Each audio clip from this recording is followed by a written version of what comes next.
ഒന്ന് കുരിന്ത്യർ ഒന്ന് യോഹന്നാൻ 3-ാം അധ്യായം 20-21. ഹൃദയം നമ്മെ കുറ്റം വിധിക്കുന്നു എങ്കിൽ ദൈവം നമ്മുടെ ഹൃദയത്തെക്കാൾ വലിയവനും എല്ലാം അറിയുന്നവനും എന്ന് നമ്മുടെ ഹൃദയത്തെ അവൻ്റെ സമർപ്പിക്കാം. പ്രിയമുള്ളവരെ, ഹൃദയം നമ്മെ കുറ്റം വിധിക്കുന്നില്ലെങ്കിൽ നമുക്ക് ദൈവത്തോട് പ്രാഗൽഭ്യമുണ്ട്.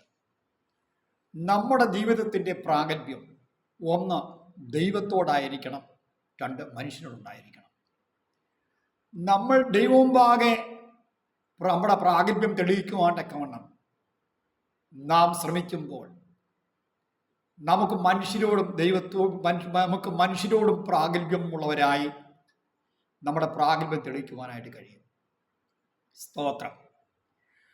നമ്മുടെ മാനസാന്തരം, നാം യഥാർത്ഥമായി മാനസാന്തരപ്പെട്ടവരാണെങ്കിൽ ദൈവവചനം നമ്മുടെ ഹൃദയത്തിൽ വസിക്കുന്നുണ്ടെങ്കിൽ നമുക്കൊരിക്കലും പാപം ചെയ്യുവാൻ കഴിയില്ലെന്ന് നമ്മെ ദൈവവചനം പഠിപ്പിക്കുന്നുണ്ട്. സ്തോത്രം. ആ 3-ാം അധ്യായം 10-ാമത്തെ വാക്യത്തിൽ ദൈവത്തിൽ ജനിച്ചവൻ ആരും പാപം ചെയ്യുന്നില്ല, അവൻ്റെ വിത്ത് അവനിൽ വസിക്കുന്നു.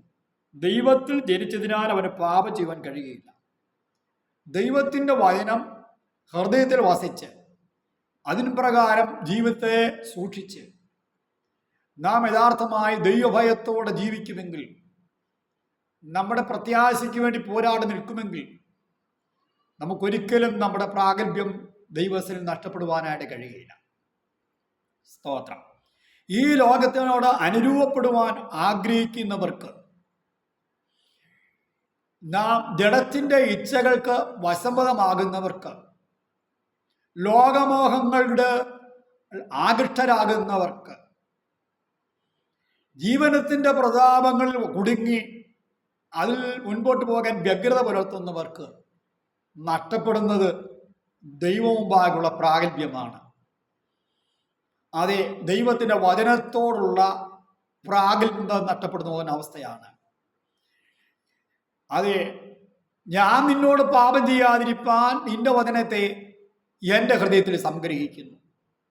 അതെ, ദൈവത്തോട് പാപം ചെയ്യാതിരിപ്പാൻ ദൈവവചനത്തെ ഹൃദയത്തിൽ സംഗ്രഹിച്ചുകൊണ്ട് നമ്മുടെ ജീവിതത്തിൻ്റെതായ ഏതൊരു വിധമാകുന്ന സാഹചര്യങ്ങളിലും ഏതൊരുമാകുന്ന പശ്ചാത്തലങ്ങളിലും നാം നിലകൊള്ളുന്ന ഏത് ഇടങ്ങളിലും നാം ദൈവത്തിൻ്റെ വചനത്തോടും ദൈവത്തോടും കൂറുപുലർത്തി അതിനുവേണ്ടി നിലകൊള്ളുമെങ്കിൽ നമുക്ക് ദൈവത്തോടുള്ള പ്രാഗൽഭ്യം നിലനിർത്തുവാനായിട്ട് കഴിയും.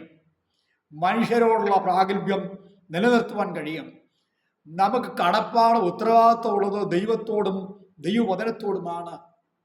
ദൈവം നമ്മെ ഏൽപ്പിച്ചതിലാണ്.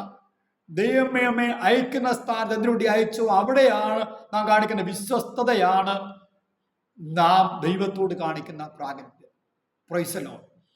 ഈ ലോകത്തിന് അനുരൂപമായി നമ്മുടെ ജീവിതം മുന്നോട്ട് പോവുകയാണെങ്കിൽ, അതെ, നാം ദ്രവ്യാഗ്രഹത്തിന് വെറുക്കാതെ മുന്നോട്ട് പോവുകയാണെങ്കിൽ, നാം ഒരു ശിംശോനെ പോലെ ദലീലയെ കണ്ട് നാം എല്ലാം മറക്കുന്നവരായി അതിന് അടിമപ്പെടുകയാണെങ്കിൽ, നാം ഒരു അനന്യാസിനെ പോലെയും സബീറയെ പോലെയും നാം ദൈവസന്നിധിയിൽ വിശ്വസ്തത പുലർത്താതെ നാം അനീതിയുള്ളവരാണെങ്കിൽ നമുക്ക് ദൈവമുമ്പാകെ പ്രാഗൽഭ്യത്തോടെ നിൽക്കുവാൻ കഴിയുകയില്ല.